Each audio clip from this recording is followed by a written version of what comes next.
good afternoon, everybody. Welcome to Bull City Hangout 12/9. I'm Pat Murray. I publish the Durham Skywriter, this Durham's online community paper. And with Bull, my voice. And with Bull City Hangout, I tell you what's happening today in Durham. And then I invite you to click on that link that's on the Durham Skywriter Facebook page, and then join me on camera to shoot the breeze, share information, etc. All right, so starting with the school tools page, I'd like to let you know that because it's lunchtime, you can pick up free lunches for your young folks, ages 18 and under. They don't have to be DPS students. The Durham County program is operating today. They operate Monday through Friday, Durham Public Schools Tuesdays and Thursdays. So read about that on the school tools page and get free lunches for your kids. Alrighty. And there's going to be a talk, an online talk, a meeting today about, let me just tell you what it is. Okay. North Carolina Families for School Testing Reform. That's a group I just learned about today. They're hosting Stop Standardized Testing During COVID-19, a student and parent empowerment event. So it's going to be this evening from 7 until 8. Okay, it's going to be online. And this is where we will get to hear from students, parents, and educators as they talk about the stresses involved in having to take on this mandatory testing, standardized testing that students usually have to do every year.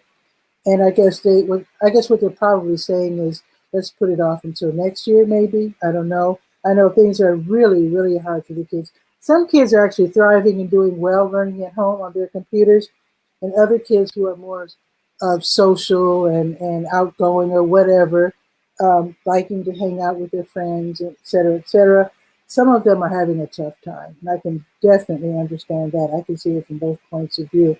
So anyway, this this meeting will be this evening from 7 until 8. And also it's going to be in Spanish as well. I think the 𝗕𝗨𝗟𝗟 Language Institute, they're going to be providing Spanish interpretation. And I think they will also be fielding questions. So you might want to check that out. English and Spanish this evening, 7 until 8. All righty. Also on the school tools page, let me scroll down. There it is. The North Carolina Museum of Natural Sciences, 𝗕𝗨𝗟𝗟 Central NC, and the Prairie Ridge Eco Station, they're co-hosting a show on wonderful woodpeckers. This is going to be today, this afternoon, from 4 until 5, free and online, of course, probably on Zoom. But anyway, this is for K through 8, so they can learn about these interesting birds that burrow into trees looking for bugs to eat. So that should be really fun. Again, from 4 until 5, a nice addition to your science programming. All right, let's go to the word page. That's the government and nonprofit information page. Tachi is here. Hey, Tachi. And waiting in the wings, Guy R. Cook again. Tachi, if you'd like to join, feel free. And I'm curious what it is in Florida because it's starting to get warm again in North Carolina. Very happy about that. So let's see. The word page. Yes, I'd like to tell you about the city's Fat Trapper kit that you can send for. In fact, let me grab mine real quick. 1 second. There it is. Let me put on my earbuds again. So this is something that you can send for. The city will send them out. If you need more than one, they'll send more than one.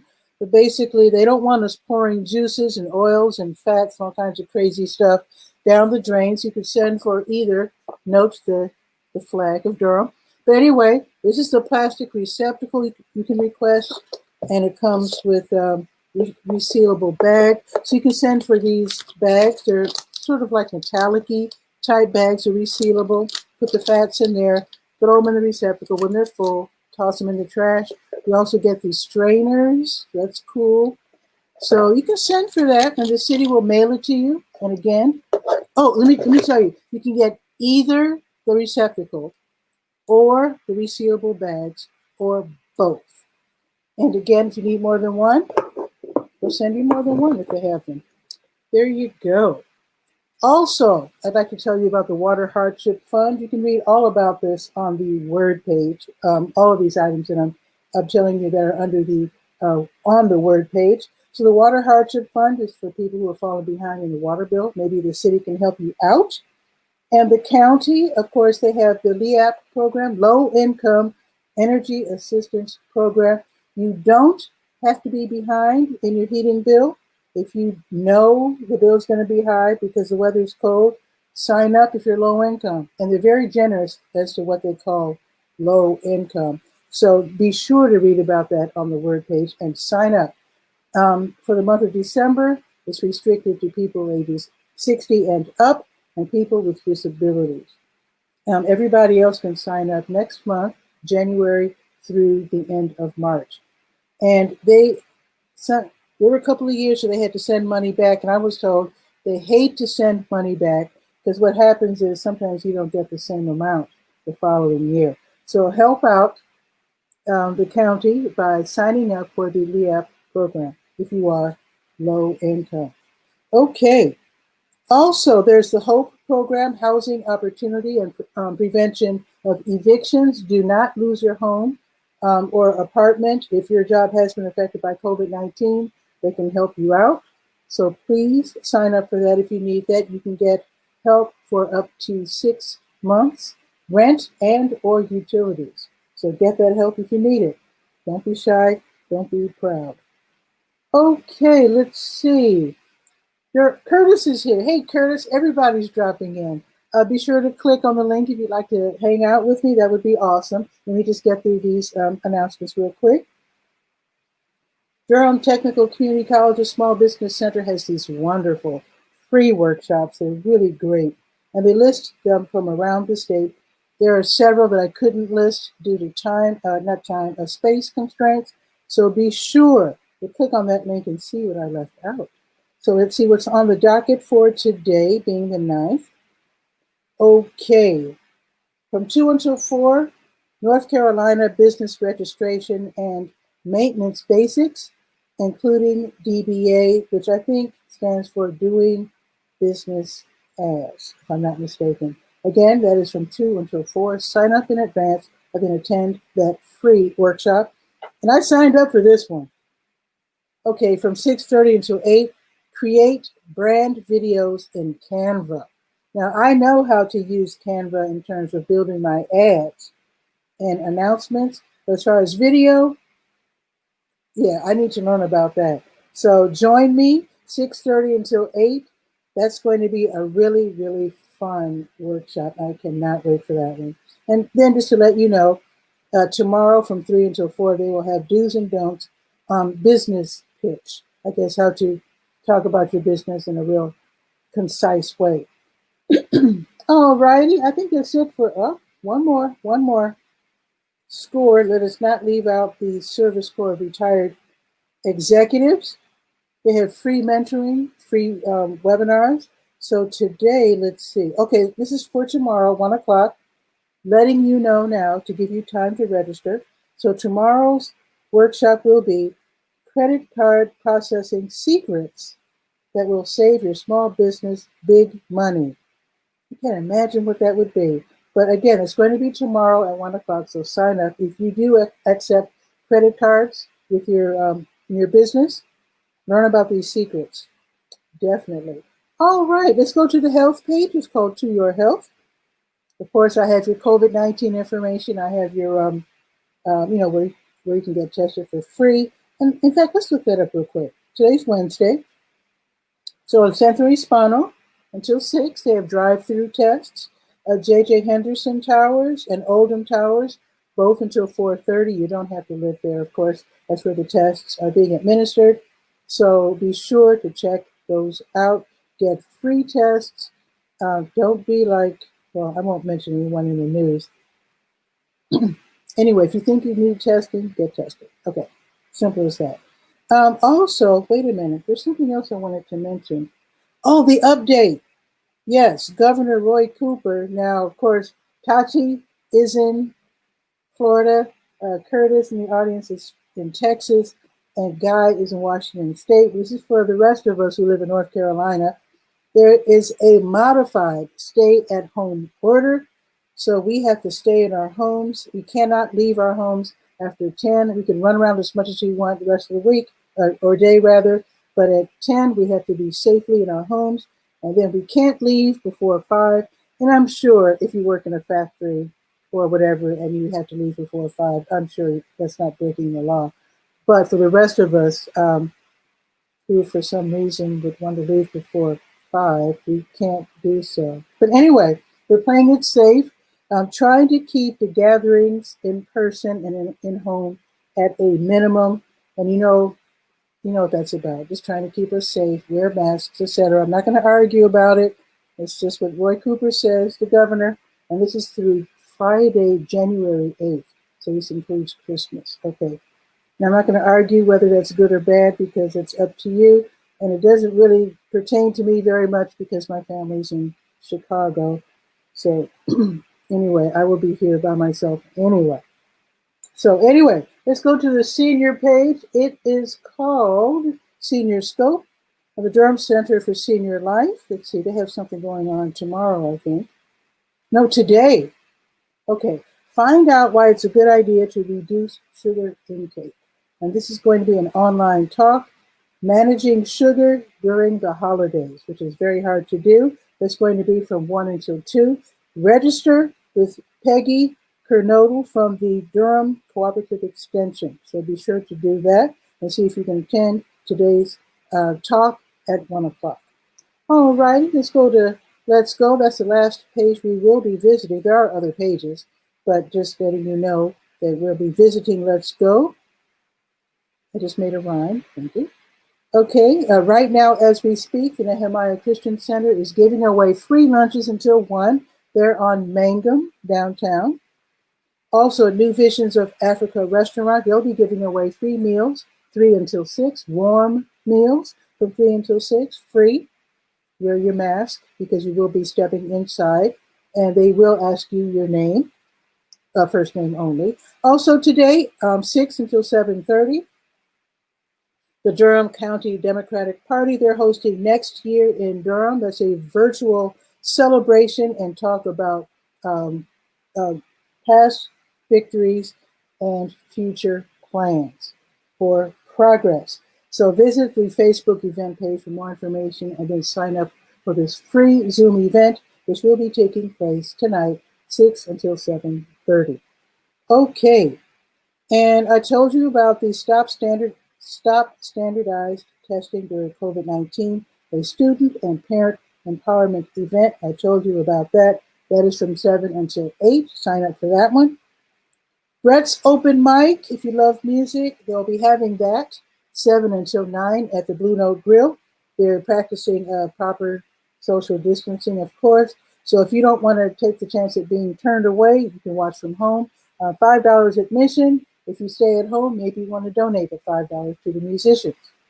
All righty. And then tomorrow, of course, the Durham County's, the Sheriff's Office, they'll be having the rabies shots for animals tomorrow from 9:30 until 11. Call to make that appointment, $10 exact change for the service fee. The weather, it's 45. It's real bright out. It's 45 and sunny. It's going up to 54, sunny all day. Tomorrow going up to 59, okay? And in fact, now Curtis and Tachi, they're even farther south than I am, so they're probably gloating a little. But let's just check because I'm very excited.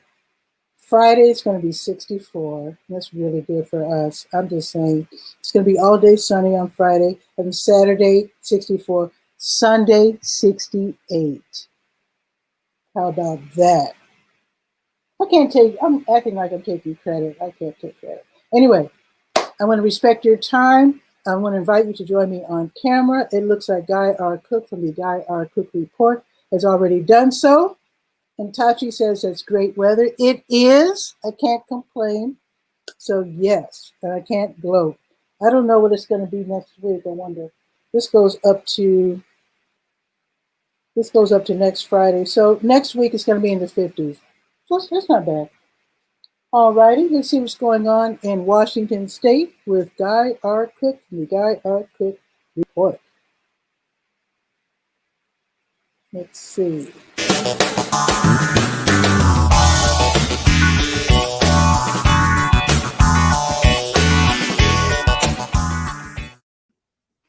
Guy, what's new? Well, I just noticed the comment that Beverly Mahone made about the Oh, white stuff Beverly. came down 4 inches deep. That's Yeah, terrible that was stuff. cool. That was cool. I remember once when I was in ninth grade, I was a sleepyhead. I wasn't like I am now. I get up early every day. Mm-hmm. Mom said on the first day of spring, "Oh, you better get up. It snowed." And I thought to myself, "Oh, she's making something up." So I get out of bed. I know it can, March 21st. No way it snowed. I looked out the basement window. I couldn't see out of the basement window because the snow had drifted up from the Cool. wind and covered the whole window. I said, "Yeah, well, I guess Cool. it did snow." It was gone by midday, but it snowed overnight Mm-hmm. a bunch. The big flakes. Well, I'm from Chicago, so 4 inches of snow is nothing. Yeah. Although it's a big deal here because we don't have the salt trucks and all that. Oh yeah. So I it remember really back does shut us down. in the 70s there was a snowstorm and it hit the state capital, Olympia, which is on the coast, a more temperate climate, and they don't have snow plows, sand trucks. There was a guy out there with a road grader, like you build roads with. With a who? A road grader, one of those big tractor outfits, with the big blade on it. Okay. Okay. Pat, you have to get out more. Okay. Google it. Oh my God. Tachi's not only been to Buffalo, she's attended school in Buffalo. Oh, it really snows. Yeah, that's where they measure how many feet deep is it, not inches. It really deep. snows in Buffalo. Yeah. Wow. That's Extreme. amazing.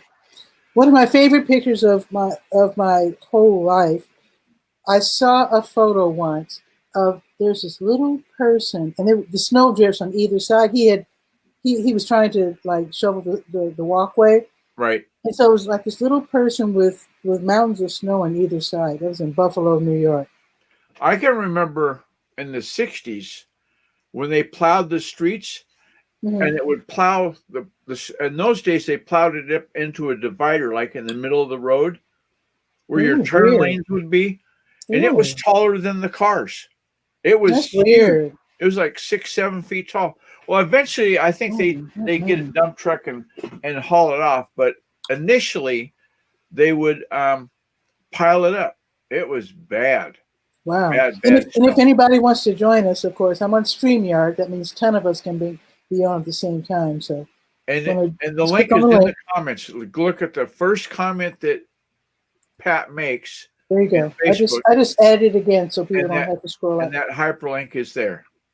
I've learned that from years of or months, days. I've done it a bunch of times. Anyway, okay. This morning I was filling in the blanks, on that campaign I got on Route 6, looking at places that don't have a hyperlink. Mm-hmm. And I came across one. I've got it in the screen share. Okay, I'll share click that screen. All right, what you got? And can you see the highway sign over there on the right? It says the road going straight is Highway 94 in Rhode Island, and the cross street is US Route 6. That's it.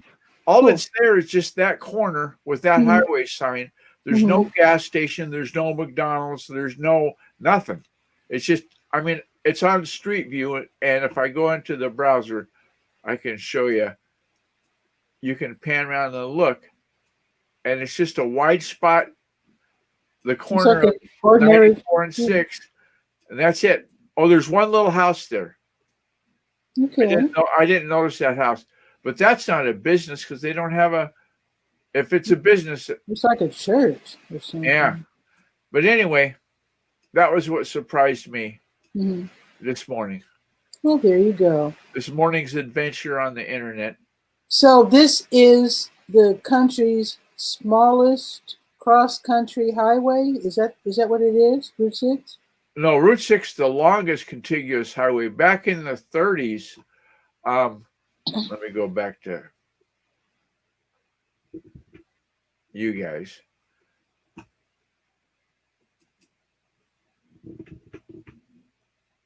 Get me back to oh, there I am. Oh, there you go. Mhm. There. Whoa, that was an adventure. One time I heard a quote from a guy, says people that work in technology cannot use technology. And That's not true at all. I just proved that. Oh, poo. But anyway, about Route 6, ambassador at large that I am, it continuously runs from the tip of Cape Cod, Providence, all around the curve of that tip, and through Rhode Island, Connecticut, New York, Pennsylvania, Ohio, Illinois, Indiana, Iowa, Nebraska, Colorado, Utah, Nevada, and California to Long Beach. At one time, how long does that take? It was Beverly's here. It was 3,652 miles. Hey, Beverly. Hi, Bev. Hey. And remember back when you were 47? That was a while back, yeah. Yeah. There's a lady that was 47 years old. She, as a fundraiser, you get so much per mile donated to your distance you travel. She jogged from Long Beach to Providence, Massachusetts. Took her like from May to September. 2 years? Oh yeah. No, she would jog every day. It wasn't like a race, not to see how fast she could get done, right? But she would run. Crazy. She would run 20 some miles every day. Yeah, that's a day I'll knock off, and then get up and do it again the next day at 47. Okay. Kiss my grits. That's a long way to go. Wild. Yeah, that is wild. And I follow that lady. April's her name, and she's on the Colorado River camping out, just doing her thing. I don't know if she jogged all the way there or if she flew in a plane. That part eludes me. I don't know. Wow. So Beverly, what's happening? Oh, you're on mute. And then we don't read lips. Uh-oh. No audio. Oh, no. Click on the where it says StreamYard above and check the little camera and click on that and give permission to use your microphone. Because you've been on here before, so. Bev, no. Did you have something else running, Beverly, with your microphone on? Like, were you making a Skype call to somebody or? No. Huh. Well. Okay. Leave out, and then check your. Settings. I wanted to say come back. I wanted to say leave out. I hope she comes back. Yeah, I think she will. Yeah. Gotta check those settings. Now, when I had a problem with let's see, what was it? My earbuds earlier this week, and I just couldn't figure it out. And I simply shut down and then started back up, and it was fine. I don't know what happens sometimes with these computers. Well, the reason I was asking Beverly about Skype is it's notorious. I've had instances anyway where it takes over the microphone and the camera. And so let's say I did a video call to somebody about whatever, or if I use whereby.com and then that browser session, I open up a new tab and I go to the Bullshit Hangout. Well, the microphone wasn't released by that other app. Oh, let's try again. Okay. Are you okay, Beth? Try again. Can you hear me now? Yes. Oh, okay. God dang, you're supposed to say no. Can't hear you a word. So what was it? So what was it, Beverly? You know what?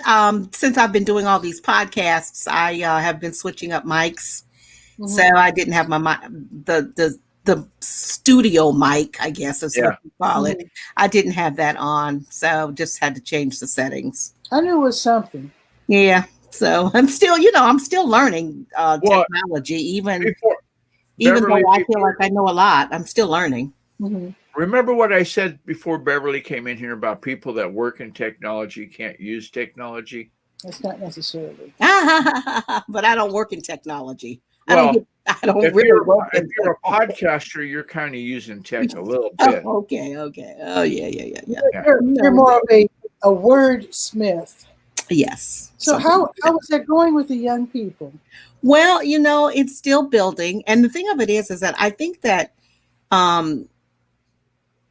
I think they think it's local, and it's not. Any child anywhere in the country can participate. But I think because I'm based in the Raleigh-Durham area, I think that people think that it's just for those children, and it's really not. But it's fine because I don't mind giving to our local kids. Sure. As a matter of fact, the two young ladies who won last month and this month were sisters. Okay. Ah. Well, you are listed on the posted on the School Tools page, so you can have me to add to that if you want. Okay, that would be great. I have a little blurb. That'd be perfect. Okay. A lot of times, what happens is the time of day. If they feel like, oh, I can't do that because it's happening at noon in Durham, and that's going to only be like 9 o'clock here. Oh my God, that's so early. Well, it's not really. Right. That makes sense. But I tried to, I did consult with my 14-year-old grandson before I did this to make sure that I was doing what the kids, thought would be best. And so he suggested 5 o'clock in the afternoon. He said, because kids are just getting out of school. He said, and before they settle down, and then the opportunity to win some money on the internet, they thought was cool. So, I went with what he said, and maybe that does not work for like kids on the West Coast or kids in other time zones. So maybe I have to rethink that. But if your target audience is made aware, you have to create that awareness, I think, is the biggest thing. If they know it's going to be at X time, whatever, and you're giving out cash prizes, bazinga, they're gonna make the planet move. Okay. Well, I would love to feature. It's a matter of giving that awareness. Go ahead. I would love to feature, or at least mention the kids who win. Maybe on the school page or on the neighborhood page. They both came from 𝗕𝗨𝗟𝗟 Academy, which I didn't know anything about 𝗕𝗨𝗟 Academy. Okay, I certainly don't. And what is interesting is that I had my grandson be the monitor. Because I said, well, he's my grandson, and I didn't want anybody to think that, it was some cheating going on because he is my grandson. But I asked him all of the words that I asked the young lady, because even though she was the only participant, I still had to put her through the drill. Yeah. And he would have beat her. And I thought, well, after we talked about it, I said, well, you would have won that contest. But it just wasn't right. So, I felt like I did the right thing. She was the only participant. So she was going to win regardless if she missed them all. Well, I don't know if she missed them all. Wait a minute. Yeah. But, don't reward mediocrity. Yeah, right. Right. So she missed 3 out of the 10. But it was really cool because one of the words was ambiguous. Ooh. So when I was asking her after it was all over, what she thought about it, she said, well, I did learn a lot. And she said, and I learned something about those ambiguous words you gave. And I thought, okay. So cute. But yeah. So maybe in your rules, so you don't have just anybody joining and just messing up and just still getting the money, you can say those who win a certain percentage points will win the money, instead of whoever shows up will win. Not that you will ever say. So there might be some weeks or months where you don't give money away because the winner has to have achieved a certain level. You know what I mean? I see what you're saying. Yeah, that makes sense too. I'm still, trying to figure it out. And, now that I've started these podcasts and I got a little bit of grant money, so I'm happy about that. Good. Well, sponsorship money. I don't know what you call sponsorship money. And then I'm still doing those. Oh, did you check your email about this is the last Zoom call Saturday? Yes, I saw that. I will be around. Yes. Okay. Now, when I tried to join last time, I couldn't join. So what I need to do is to make sure that I have the right I'm sending out the link today. link. Okay. Yeah, there was a Zoom link. So I'm going to be sending out that link today, and I'm going to write that down for the year. Saturday, Beverly. What time is it? 2. 2. Okay. One of the things that I don't like about this platform, Stream platform, is that they have to have a unique URL every event. That's I like that. I like that a lot. Oh, really? So what does that mean? Well, when Durham Skywriter wants to have Bull City Notes, then I've got to go into Facebook and see what the link is for today. I like that. I want you to do that. I don't want to. Yeah, I don't want to make it too easy. I find it to be cumbersome because what Beverly's doing, where she's able to send out the link today for next Monday's gig, right? You can't do that with StreamYard. I can. I don't click on set up for later. I click on. Okay. Yeah.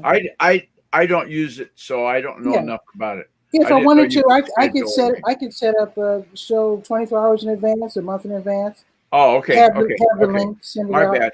I choose not to do that. I didn't know that. Remember, that's what I said before, Beverly, about people that work in technology can't use technology. Yeah. Well, you can't possibly know everything.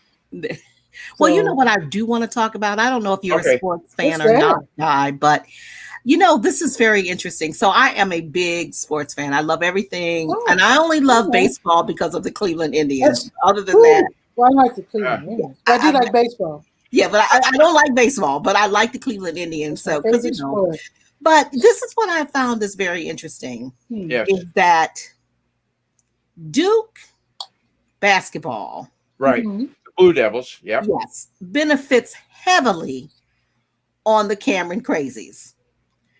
They are just performing as an average basketball team in the bubble. If you've noticed, they've lost like 2 or 3. I think they lost 2 back-to-back. They lost another game. But the difference when I was watching an interview with LeBron James, and he was saying that no one will really understand what it's like to be an athlete playing in a bubble when there's no fans, no support, nothing. So it's interesting how the psyche of an individual, especially an athlete, is based on the cheers and even the jeers that they hear. And so, I mean, I'm not a psychologist by any stretch of the imagination, but I just find that so interesting because now we really get to see Duke is just average. Cameron, those kids in that stadium and those supporters really get them to the highest level that they can achieve. And I think that's why they win a lot. But now you're seeing who they really are. That's what I don't know. I do think Duke has the money. I do think that Duke has the money to recruit top players as well. But I mean, you can have the money to recruit. Yeah. But if you're just not really all that good. Well, Marvis are saying that the fans are team members. There you go. And the Seattle Seahawks, the NFL team, they consider the fans to be the 12th man on the team. Right. That's right. And look how they're doing. They're not, I mean, they were expected to go to the Super Bowl, and they're turning around and losing to, didn't they lose to the Washington football team or somebody? Let's not talk about that. But you know what? It's not just the athletes, because my sister used to be an actor, and she said that the actors, you feed on the energy that the audience, so when the audience is really into it and they're laughing at the right parts and clapping and stuff, that gives the actors energy and they give it back. And so I didn't know that. I just thought they were just saying their lines. But she says, no, you have a good show when you feed back on the energy that the audience gives you. I had no idea. Yeah. I think we're seeing a lot of, a lot of things are being exposed during the pandemic that people just don't necessarily think about. I don't even have an imagination of what it must be like to play to an empty stadium. Like I went to to the it's called the father-daughter game at Washington State University because my daughter was a student there. And I went clear across the state. My late brother Richard said, "Oh, we got to go to that." And so I thought we'd sit in what's considered the old fogies side of the stadium. No, we sat in the student side of the stadium. Oh boy.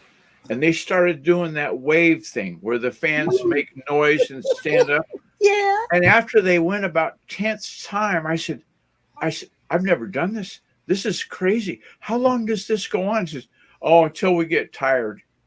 I said, "Really?" And it went on, must have been 15 times around the whole stadium. It was crazy. Participatory sports. It's fun. Oh gosh.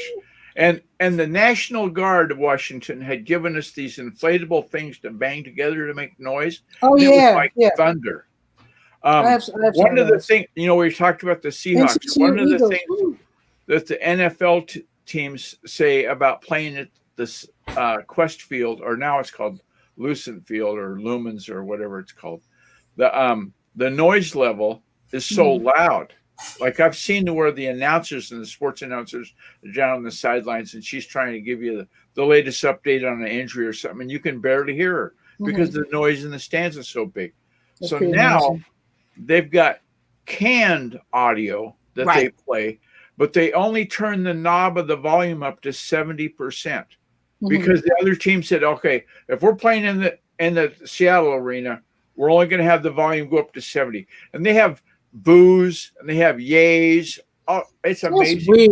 Now that's weird. I was watching the Philadelphia Eagles play. Well, this has been about 4 or 5 weeks ago, right? They were playing in Philadelphia, and now this surprised me. There was a bad play on the offense, right? And they canned in the boos against the offense. And my husband and I were sitting there saying, "Wait a minute, this is where those guys come from." Yeah. Do they all have okay, now on the count of 3, everybody go boo and we're gonna record. How do they get that audio to play? It's just crazy. They record it. The other thing I've seen in sports because of the pandemic is the Seattle Mariners baseball team.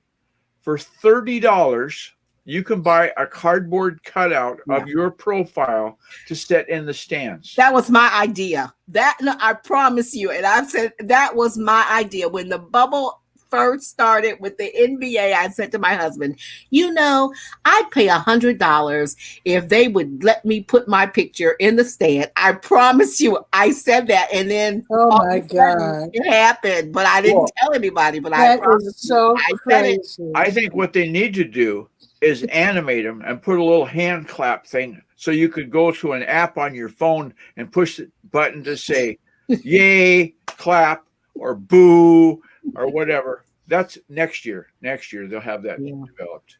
So that's pretty wild. I like the idea. I mean, if you have that kind of money, it sounds like it would be really fun. Of course, if you've already bought your ticket because you're a season ticket holder, they're almost obligated to do that for you since you've already bought your ticket.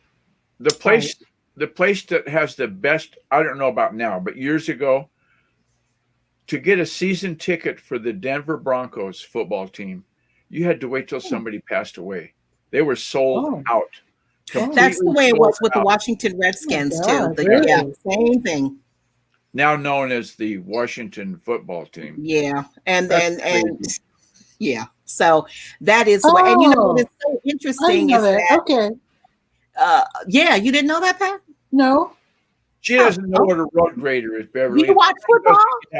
I used to, but after my dad died, I had no use for sports. I stopped paying attention to sports after he died, So I mean, I still like sports. I just don't. It just doesn't occur to me to watch sports anymore. Well, so I'm a Cleveland Browns fan. Of course, I am, and I've been a Browns fan for ever since I could probably walk and talk. But I know somebody who used to play with the Cleveland Browns. My godmother's nephew. What's his name? They call him like Pookie or something. What is it? I have to think of his name. Okay, well, think of his name because I mean I know the unless he didn't. He's a play. big guy, but he is the cutest little nickname. All right, He played on the offensive line or the defensive line. Do you know?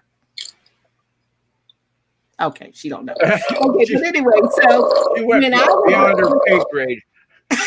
when I was younger, like my dad would take me to the football games, right? He would always take me to baseball games too, but football games.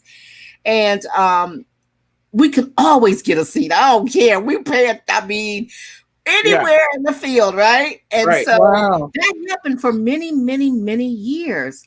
And even when Cleveland had a little bit of success in the early 2000s, I remember going back home. I had no problem getting a ticket, no problem whatsoever.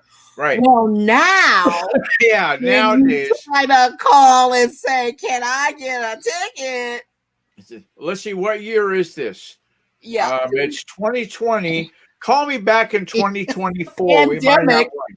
Yeah. Well, when I was a kid, the Durham Bulls, Chicago Bulls, were sort of new-ish. Yeah, and they weren't really all that popular.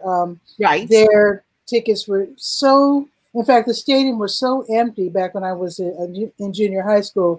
The Chicago Sun-Times newspaper would have these contests where kids could write in and say why they are deserving of free tickets.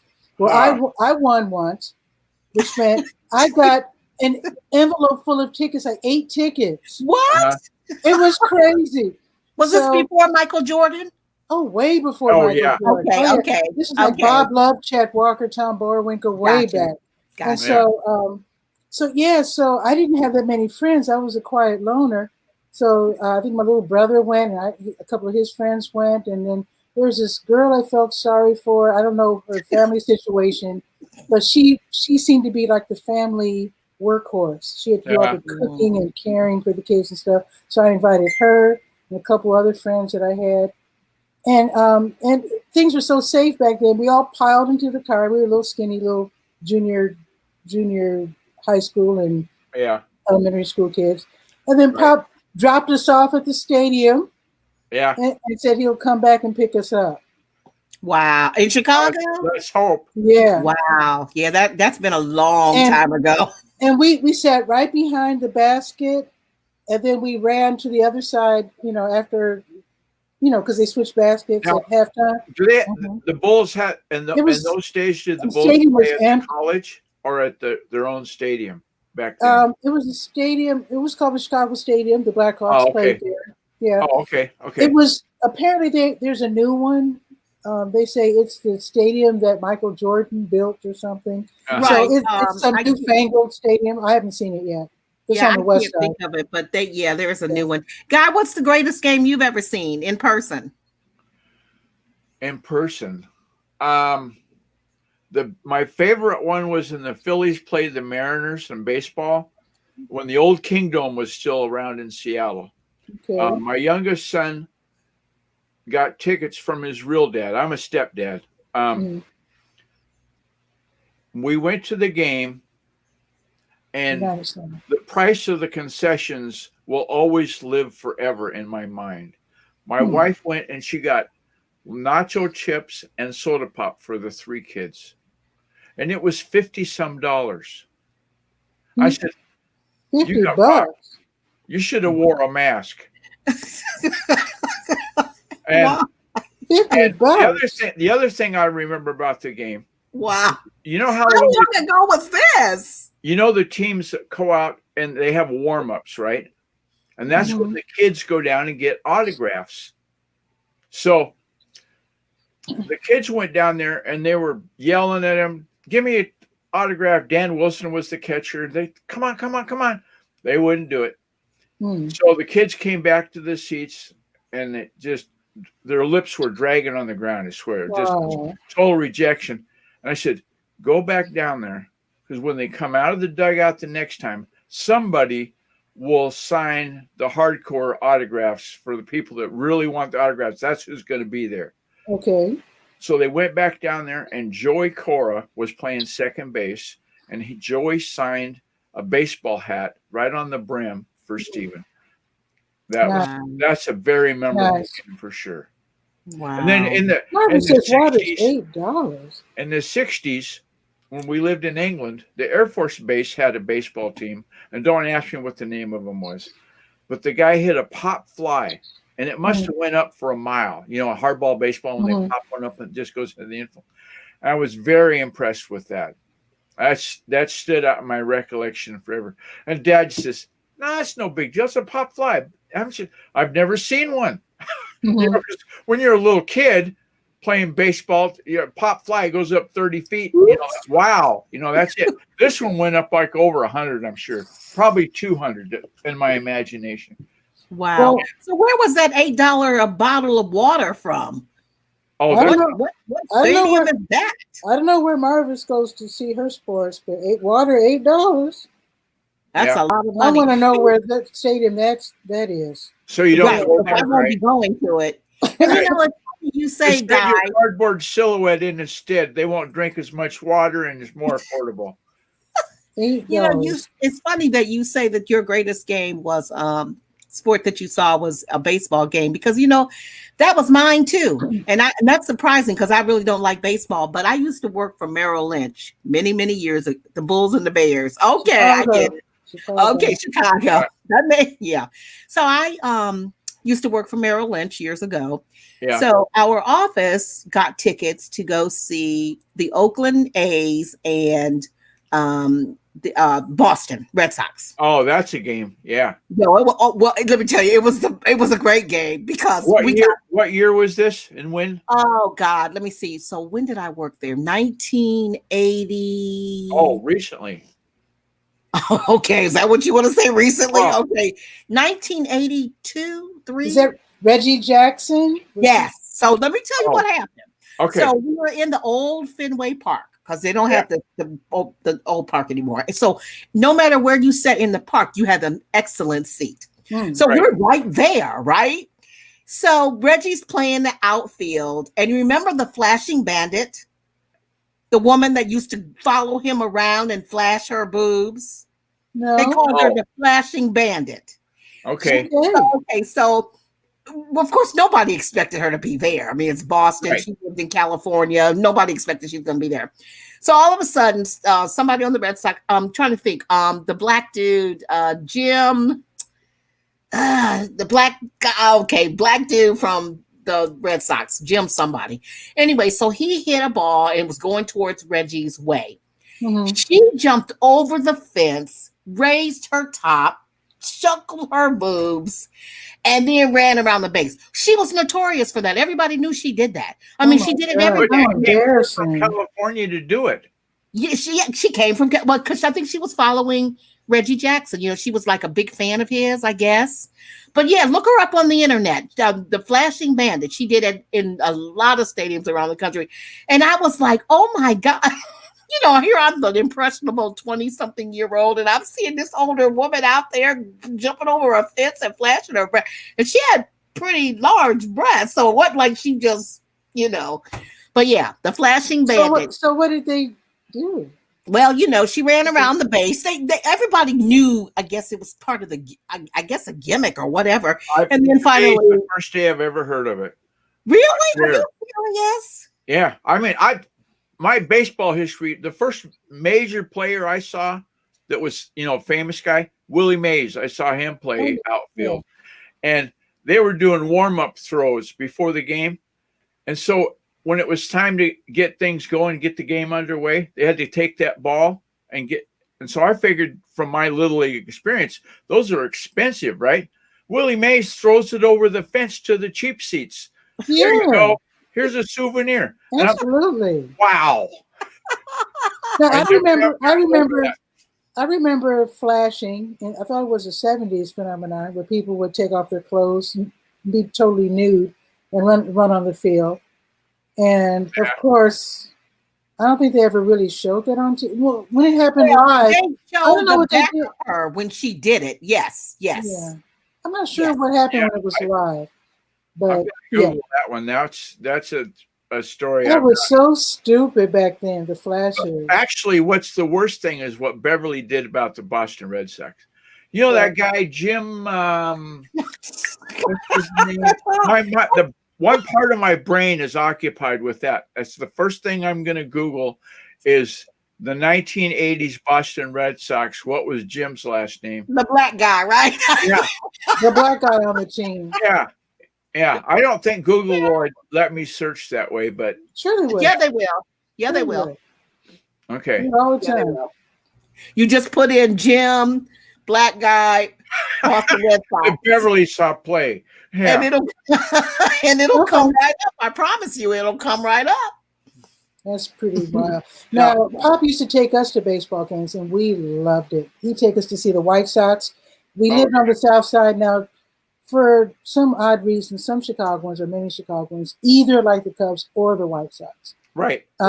We like them both because both of them. We're fans of the game, so we would go see the White Sox, and sometimes we would park by the White Sox and hop on the L to the north side and then go see the Cubs.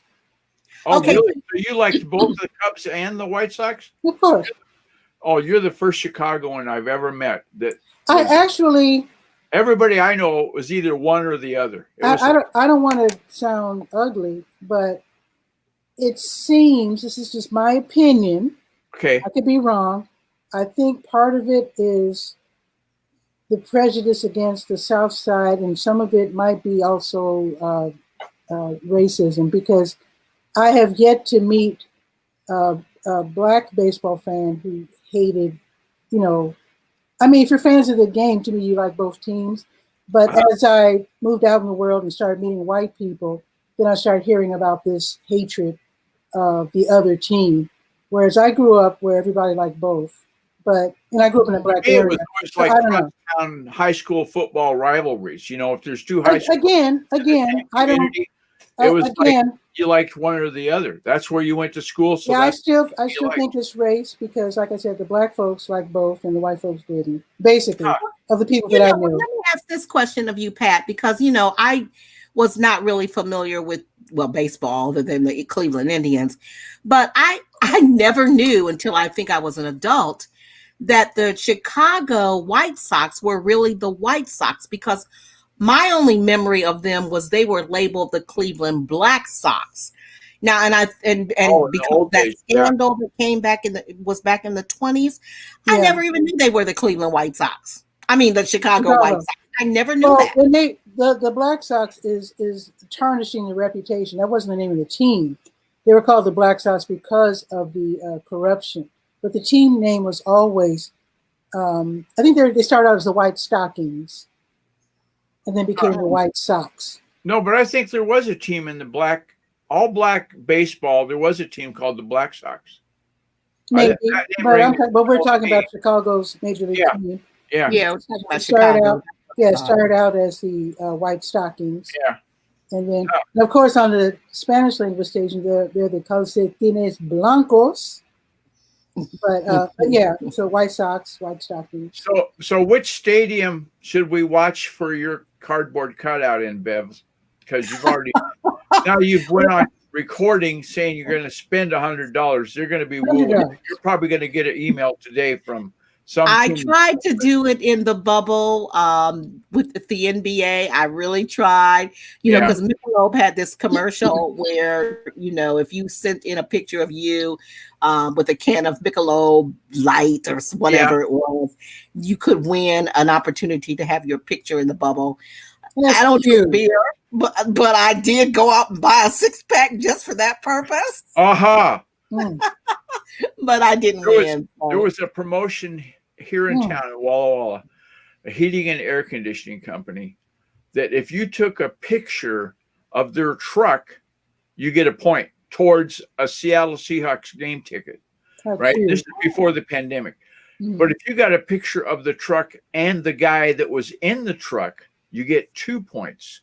So I saw a truck going down the road. I almost jumped out in front of the truck and I said, hey, that contest? I need a picture of you standing by your truck. The guy was totally on board with it. Said, I understand. So I said, do you do this a lot? He says, almost every day. He's a celebrity. Catches me. Yeah. And so I got the picture. I didn't win, but I still sent it in. So that's my Michelob 6-pack story. Well, One thing that I really thought was cool that the Durham Bulls baseball team used to do is when people were caught doing nice things, they would be recommended for free tickets. It was to encourage people to be nice to each other. So if someone was caught doing a nice act, they might be expected to get some free tickets for them and their family to watch a Durham Bulls game. I don't think they do that anymore. They haven't done that for a few years, but I like that idea to encourage niceness. So people were just kind of like walking along the street and saw some nice thing you did. How did they determine that? Well, that's why I say recommended, because then the police or someone would issue them a ticket for niceness. Yeah. So they'll say like maybe the driver of ABC 123 got out and helped this old lady across the street or whatever. Actually, I saw a bus driver do that. I was on the number 10 bus and I was busy reading. And we had stopped for a while and I was like, we haven't moved for, and I looked up and the bus driver had gotten out of his seat and helped the passenger across the street. Was it just some lady or was it his mom? It was an old lady going across. He wasn't related to her. I don't know, but it was a passenger, and so that would have been a great candidate for. My youngest son, I get to brag about kids, right? My youngest son, Steven, lives in Tri-Cities, about an hour from here. He's got a hashtag on Facebook, do good stuff and brag about it. Nice. Him and his wife went in, and I didn't even know this, but there's some kids getting school lunches that can't afford to pay for lunch. So they have a tab, right? He went in and paid all the tabs off for everybody. That was hundreds of dollars. They went in and they bought, I think it was 700 pairs of athletic shoes for disadvantaged kids, and boom, put it up. That's nice. That's really nice. Now, see, the thing of it is that now this is what I will say about that. Okay. You as the father can brag about your son. No doubt about it. Because I brag about my daughter all the time. Come on. However, I don't know if it's so cool that I would be bragging about all of the wonderful things that I do for the kids in the community, because then I think it overshadows the good that you really are trying to do. That's just me. And the word does, if you read your Bible, the word does say that you're not really supposed to be out there boasting and bragging about the things you do. Your attitude and your behavior should really guide you. So I get it. And I mean. Okay, but let me apply this ruler to your measure. Stephen is also the mayor pro tem of Kennewick, one of the Tri-Cities. So at the same time he's doing all these good things, he's getting votes. I think it's, I don't ever come out to him and say, oh, you're only doing that so you get votes, because he's doing it because he just likes the town. He wants to help out where something needs to be helped out. Like when they found out the kids were going to homeschool and, not go to classrooms, but stay at home on the computer. One of the things they needed on the computer was headsets. So him and some other guy went and bought, gosh, I don't know how many pairs of headsets. They bought them from China and they come over in a slow boat. So they probably paid like $2 a piece for the headsets that you and I would pay. And they gave those to the students so they could do their homeschooling. That's cool. That's cool. Yeah. That's cool. Yeah. I mean, whatever motivates you, I think it's good to do good deeds for your community. Doing good. And if you're boastful about it, that might be just your personality. And I'm not going to say anything because I don't want you to stop giving to your community. Right. I might roll my eyes, but still, I don't want anyone to stop doing good for their community, because that's the most important thing.